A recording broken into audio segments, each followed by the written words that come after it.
na biglang natuklasan na itong mga testigo, ebidensya labano kay Sara Duterte ay nanganganib. Itong mga buhay na testigo din ay pinapakialaman at magbago ang isip at bumaliktad. O pakikialam sa mga ebidensya, anay magbago ng isip ang mga testigo. Nanganganib po yung mga ebidensya po namin at yung mga testigo po namin. Alright, welcome back to my YouTube channel. I'm Andy's Vlog. Nako, mga ebidensya laban ho kay Sara Duterte tungkol sa impeachment ay nanganganib, mga kaibigan. Mga testigong buhay laban ho kay Sara Duterte tungkol sa impeachment ay magbago ang isip at nanganganib din ho. Aba, ay babaliktad? Nako po, yan o mga kaibigan, breaking news ang ating tatalakayin. Hindi po ito fake news. Kaya kapag mayroon po kayong pagkakataon, huwag nyo pong kaligtaan panoorin, pakinggan ang ibabahagi ko po sa inyo. Nako, magugulat kayo.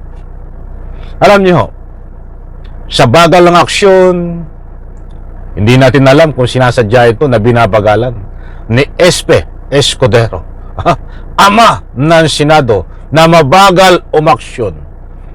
Sa kabila ng kanyang kabagalan ho, ay nagkaroon po ng puwang itong ibabahagi ko po sa inyo na katibayan, resibo na nanganganib ang ebidensya laban kay Sara Duterte sa impeachment. At siyempre, itong mga buhay na testigo nagpatotoo na ihaharap sa impeachment ay magbago ang isip.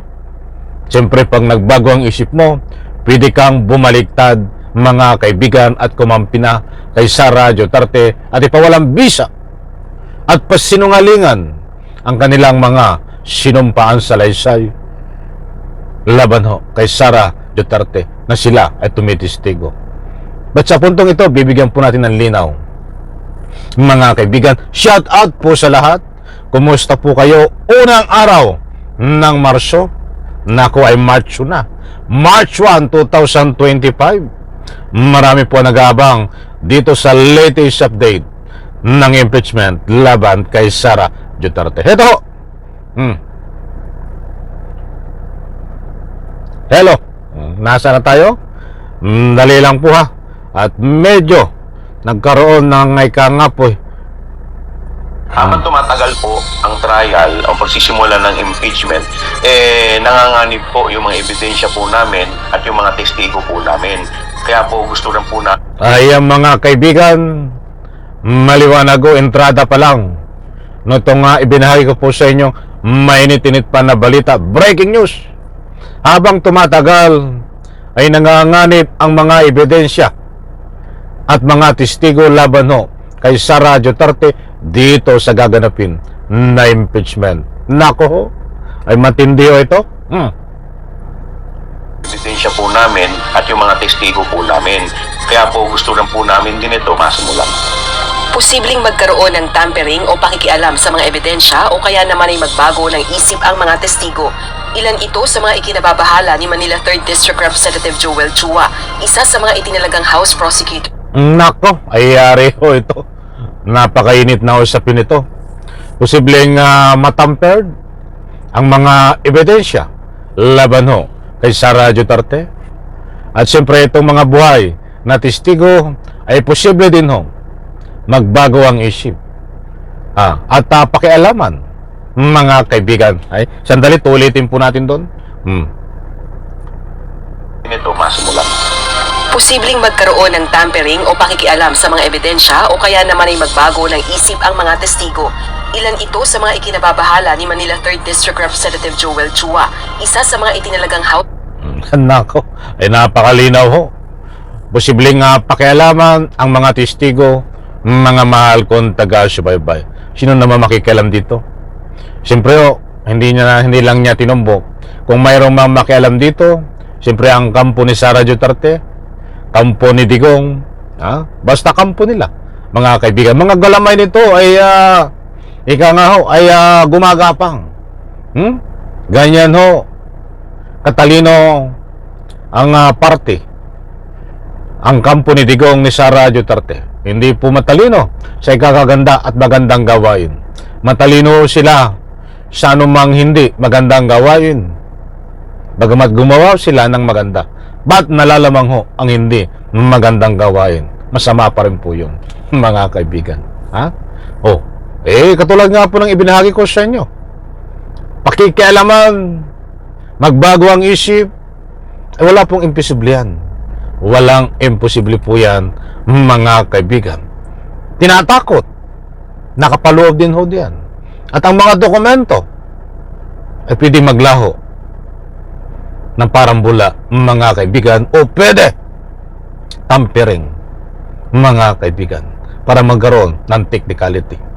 Kaya importanteng mahalaga dito ho, itong sinabi ni Congressman Chua, na sa lalong madaling panahon, ito ho ay masimulan.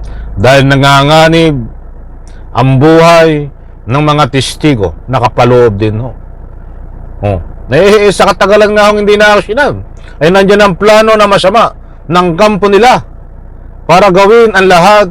Desperado na sila Wala na silang choice. Siyempre, pag wala kang testigo, pag wala kang ebidensya,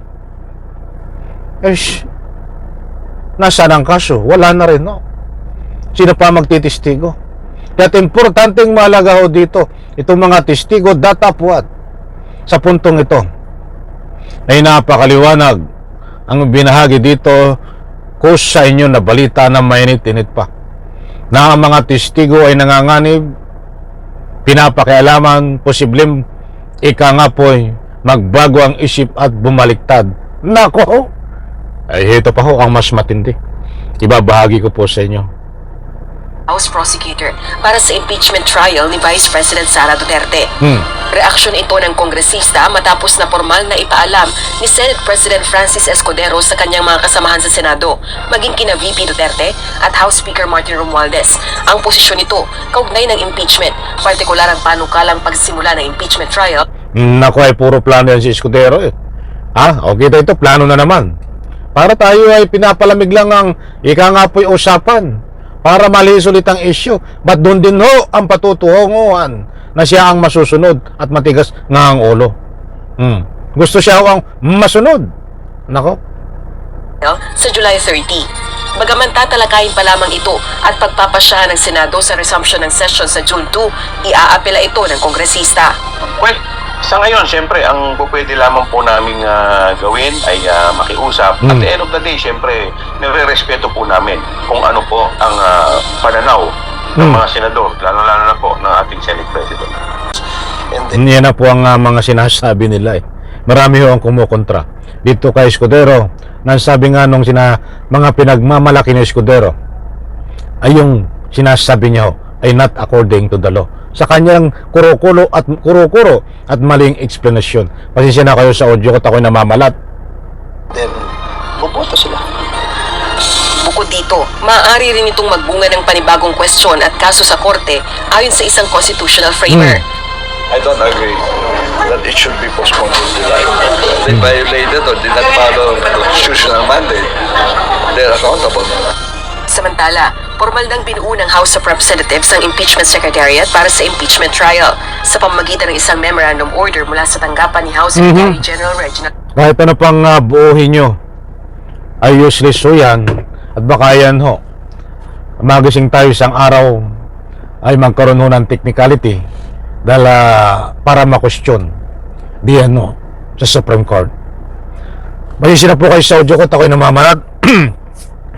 At maliwanag po dito, mga mahal kong taga-subaybay, na biglang natuklasan na itong mga testigo, ebidensya, labano kay Sara Duterte ay nanganganib. Itong mga buhay na testigo din ay pinapakialaman at magbago ang isip at bumaliktad. Ayon ho sa ibinahagi ko po sa inyo, at nandyan din po ang mga dahilan, mga kaibigan. any reaction dyan po sa comment section. Inaanyayahan ko po kayo magbigay ng anumang public opinion. Isang like ko sa video na ito. Bye-bye. Palapakan.